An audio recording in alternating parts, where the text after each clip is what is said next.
I've always taken the approach that the job of a leader is to create other leaders. So we actually give our people a lot of responsibility very quickly.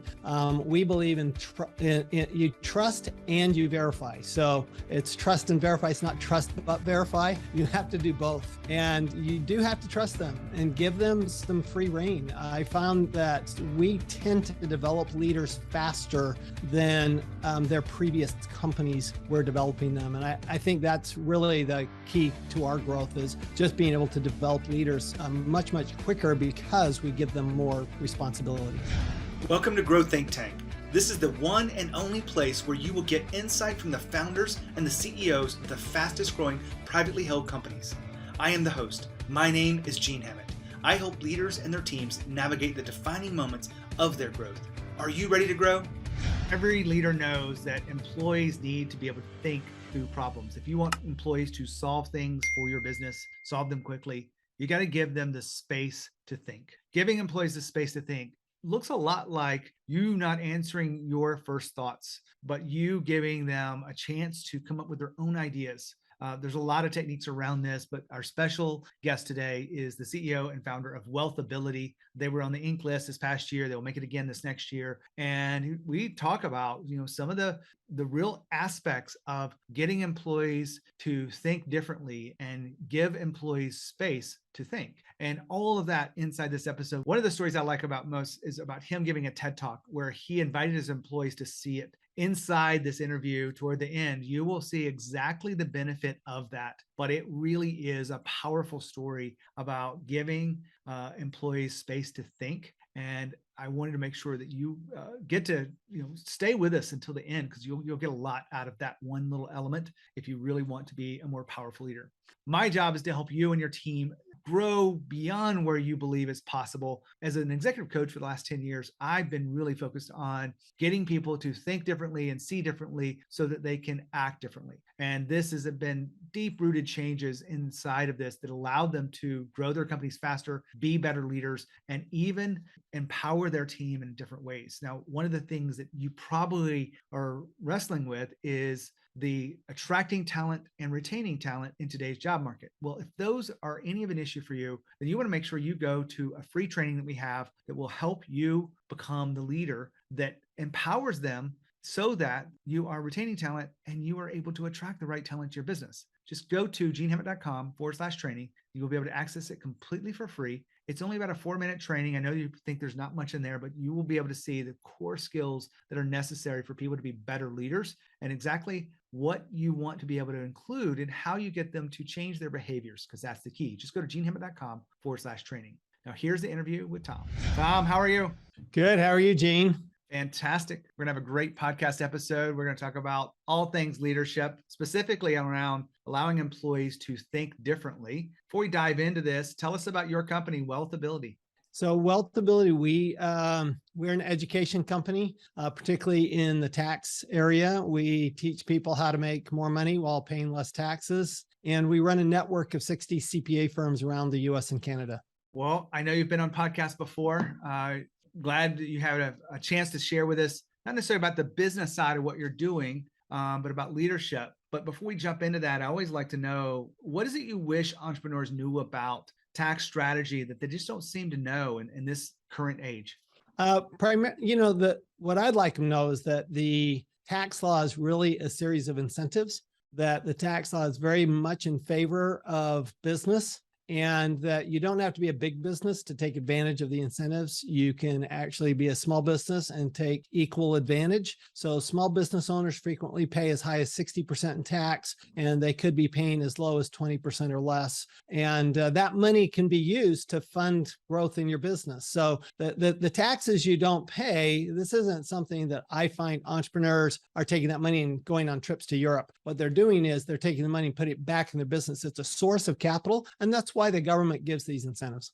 Well, I'm very familiar with that, as we were talking earlier about employee retention tax credits. It's a huge opportunity. It will expire soon. So if you don't know what that is and your CPA doesn't know, you should find out someone who does. Is that absolutely. right? Yeah, absolutely. Absolutely. We're going to dive into this whole concept of leadership. my big question for you there is, what do you think really makes your people different? Your ability to continue to grow and scale the way you have?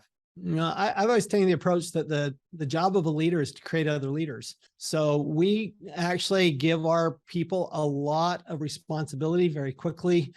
We believe in you trust and you verify. So it's trust and verify. It's not trust but verify. You have to do both, and you do have to trust them and give them some free rein. I found that we tend to develop leaders faster than their previous companies were developing them. And I think that's really the key to our growth, is just being able to develop leaders much, much quicker because we give them more responsibility. Well, let's dive into that. Developing leaders faster. I know I do a lot of this with leadership development, but I'm always curious, what do you think really plays into developing people faster?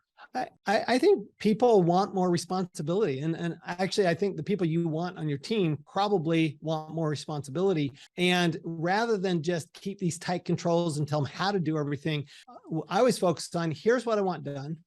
You tell me when you think you can get it done. And if it's within the time frame I'm comfortable with, then we can be in accord there. Otherwise, I'm going to speed it up a little bit. And then I'll let you do it the way you want to do it. I don't have to tell you how to do your job. That's why I hired you. And that way people get the feeling that, hey, I've got I'm a little bit of autonomous here, but I have somebody at my back where I can go to ask questions. I can go for really leadership myself if I need that, and when I need it. I want to zero in on a couple of those things there. The time is really critical. A fast growth company is known for, needing things faster, needing it yesterday. I know a lot of people that are listening in here, we need things pretty fast, and a lot of our employees are already overloaded. But you let them come up with times, and I heard a little bit of negotiation in there if it's not a good time that fits for you. But the first move is to let them list when they could finish this task or project. Did I hear that right? Yeah, because I want them to own it, right? I want them to own the project. I want them to own the responsibility. I want them to own how it gets done, who does it. I'm not telling them that they have to do it. I'm just telling them they have to get it done. Okay, so if they need outside resources, they need to tell me what outside resources they need. But here's what needs to be done. Here's the result I'm looking for. And then I ask them to give me a time frame for it. So now every once in a while, there's a little bit of, I'll poke them a little bit and say, well, okay, the other day, somebody said, I can get it done by the end of the month. I said, how about next week? Okay, because it was like a 2-hour task. I'm going, don't overthink this. Don't overplay this. Doesn't have to be perfect. Just get it done. Now, Tom just talked about own it. Now, I know that this is one of the values. He didn't mention it to you guys, but he mentioned it to me off camera. But own it really is a value of many fast growth companies. A lot of leaders want people to own their projects, own the client experience, own the goals. And the only way you can do that is by having the right things in place. One of the things that's often missing are these two things. There's 6 of them, but I'm going to give you 2 of them today. One is inclusion. If people are not included inside the strategy or the thinking or the brainstorming, they have less of an ownership around the solution. And if they're not included in the process, if you tell them how to do something, there's very little ownership. But if they have researched it and figured out the process, they will not only come up with better ideas, but they will figure out what works when it's not working and when it breaks down. You want people to own that process. And the second part of those 6 principles is empowerment. Are you truly empowering them? Now, step back from this question, because a lot of people will say they are, but are you empowering them? Or are you giving them the answers? You want to make sure they feel empowered. That increases their ability to own their projects, the client experience, the processes, the goals, everything around them. Those 2 things will help you. Back to Tom. I'm glad I paused for a moment there to let you reflect that, because I think a lot of leaders miss that opportunity by just saying, I need it by this Friday, or I need it by tomorrow. But getting people to own it, I think, is a really important piece to this. One of the things that we're known for is researching clients before we put them on here. We get probably 40 people a week that pitch us to be on the podcast. And I do look at those, that anyone who wants to be on the show and listening in. But I will tell you that we really are looking for people that are doing special things. One of the things that we found with yours is you have this leadership style where employees have the freedom to think differently. How has that made a difference for your business? Well, we actually encourage it. One of our values, we have 4 values, and one of them is to have fun with it, but another one is to break it. So we actually want people to break what's going on. We want them to break it, come up with a new way of doing it, come up with a better way of doing it. And we realize that we don't have all the answers. Employees, we hire them because they have certain skill sets. They've probably got answers and experiences that we've never thought of. I appreciate you putting the detail on that. Allowing them to break it sounds like that would slow down the business, but I bet it's not. It's innovating. Is that correct? Well, that's the idea. Is that's the hardest one for employees to get.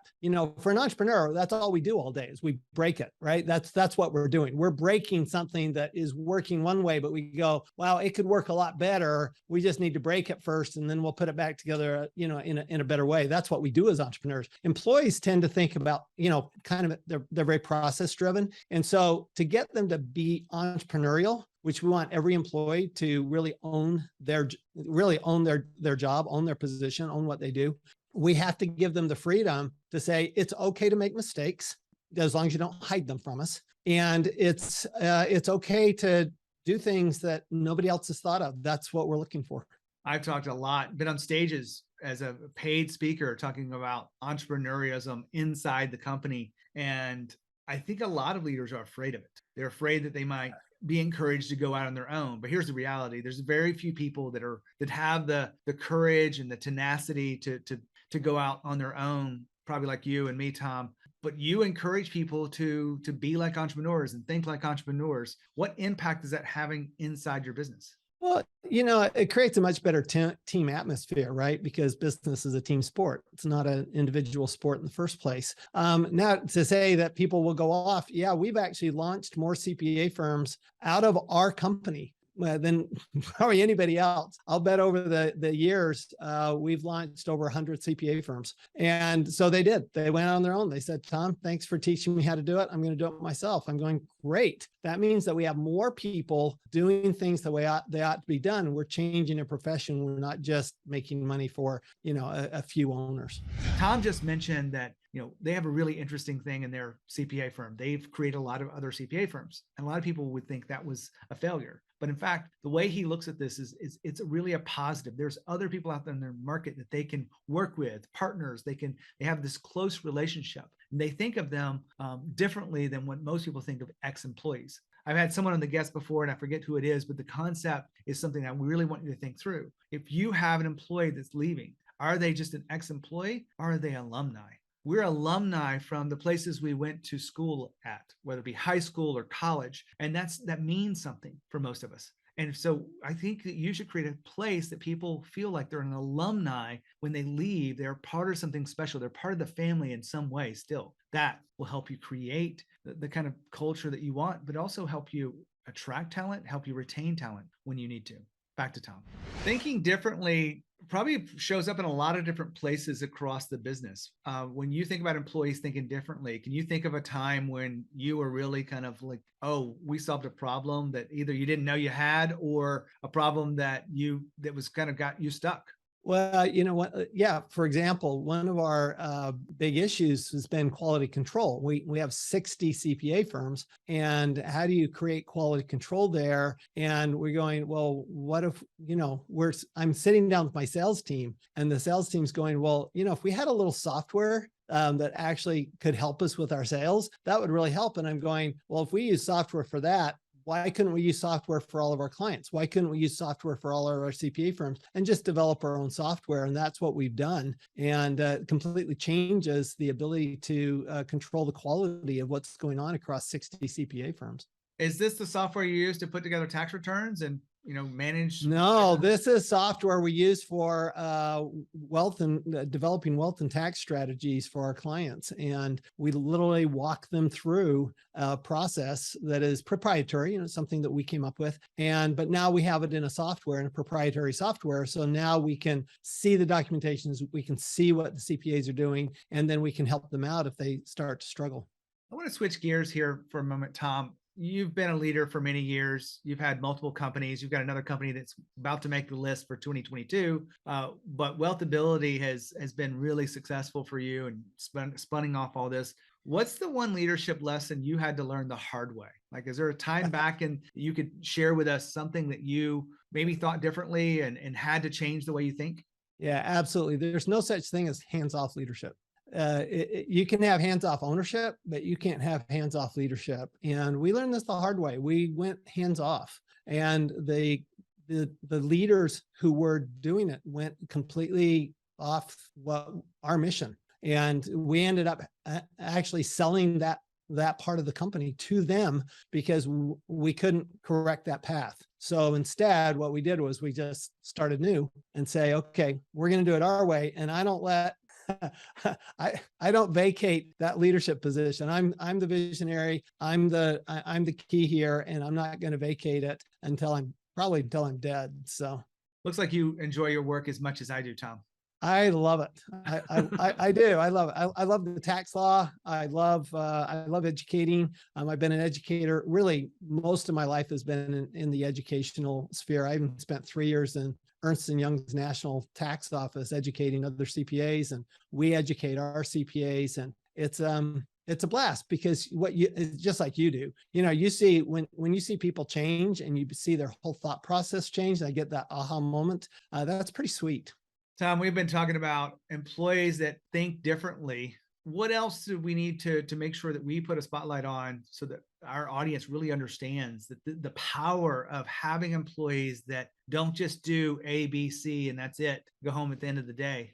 Well, to me, I think it all starts with the company culture, right? I mean, what its culture have you established? And you establish that through your values, through really setting the theme. I mean, if I were to then tell everybody, okay, here's what I want you to do, here's how to do it, well, then they're going to be afraid I'm going to do it wrong. But if I give them room to make mistakes and admit that I've made mistakes, one of the best things I ever did is I was working with one of my good friends is Robert Kiyosaki of Rich Dad Poor Dad fame. And he invited me to create a TED Talk and to invite my employees to watch the process. And it was a painful process for 4 hours to create a 20-minute TED Talk. And the employees were all they're like, wow, Tom's willing to be transparent. He's willing to make mistakes. He's willing to take criticism. And that had a huge impact on those employees forever.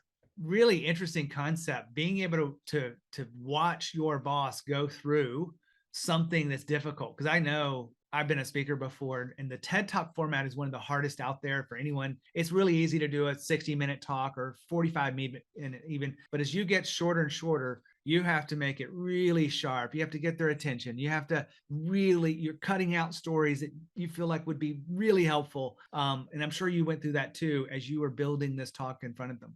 Well, not only that, I spent like 2 weeks preparing it. And then I get up there, and literally we had about 20 of our employees at the time in the audience, in the studio audience. And Robert, so Robert Kiyosaki is the one having me do this. And I'm literally about a minute into my talk, and he said, stop. He says, this is terrible. He says, we're going to scrap this. We're going to start over. And then I said, okay, what would you like? He says, well, keep the video. And then we got to change it from there. So there was a 30-second video that he liked, and he goes, the rest of it, yeah, no, this is not going to work. So we just, and he asked the studio audience, which again are my employees. He asked them, he says, so, what should Tom do differently? And and we gave them space to actually say, okay, well, here's what you could do, boss. That's a beautiful story. I appreciate you sharing that with us, because we just rarely ever get a chance to see the thought process of someone that's going through mistakes and then going to have feedback, and then getting your people give their insights to move forward. I bet that at the end, when it was better, right? So it started off, let's say, mildly okay, but he stopped you. I bet they would all say it's better because you went through the process of mistakes. You went through the process of feedback. Is that fair to say? Oh, no question. And every one of them remembers that those 4 hours, every single one to this day. And that was 10, 12 years ago. And I will tell you, every single one of them remembers it. And they go, I think it takes a lot of strength to be vulnerable. And, I just want them to see, it's okay to make mistakes. It's okay to take criticism, because I wanted them to be able to make mistakes and them to be able to take criticism. You said something, Tom. I want to wrap up today with this. You talked about the culture so important and the values. You had 4 values. I don't need to know the values, but what's your favorite way to use the values that you feel like makes an impact across the company? Yeah. So one of my good friends, Blair Singer, wrote a great book called Team Code of Honor. And basically what he said is that for every value you have, you need to have a rule that enforces that value. So for example, if you have a value that is responsiveness, you might have which we did in a previous company, then you might have a rule that says, we're going to get back to people within 1 business day. That would be a rule that basically enforces the value. So you can't just have values. You actually have to have actual rules in the company. This is how we portray this value. I appreciate that detail. I think that one area that really dominant across all of these conversations with Inc. 5,000 level founders, CEOs, is they see the values as something not just fluffy, but something we live by. It's the code at which we organizes us. It's guide rails, however you want to put it, but it's very powerful as our company has grown, because as it grows, it gets a little harder to lead through the different levels of growth. You're now at 25 employees. It was easier when there were 4 people. It was a lot easier. Are you kidding? You can, the thing is, when you have 4 people, you can manage the people. When you have 25, 30, when we've been as high as 50 or 60 in previous companies. And when you have that many employees, you have to have systems manage the people, and you manage the systems, right? So you can't manage that. Management by walking around doesn't really work when you've got a bigger group of employees. You really do have to create the values, the culture, and the systems. Tom, thank you for being here and sharing your wisdom about leadership and about what it takes to truly grow a company fast. My pleasure. Thanks for having me, Gene. Wow, what a great interview with Tom. I really appreciate the level of detail we talked about, around how he empowers people and how he gets them to think differently. But giving employees space really is necessary if you want to have a business that runs beyond just you. You want to make sure you have the right people in place and you are empowering them this way. Getting them to think through problems and solve their own problems, really necessary if you want to not always be babysitting. Now, if you want to become just the best leader you can be, make sure you check out some of the free content we have at genehammett.com. That is my home website for the podcast and for my coaching practice. If you are considering a coach and you're really looking to talk to someone about what's going on in your business, just go to genehammett.com, schedule a call today, absolutely free. But here's the benefit about doing that.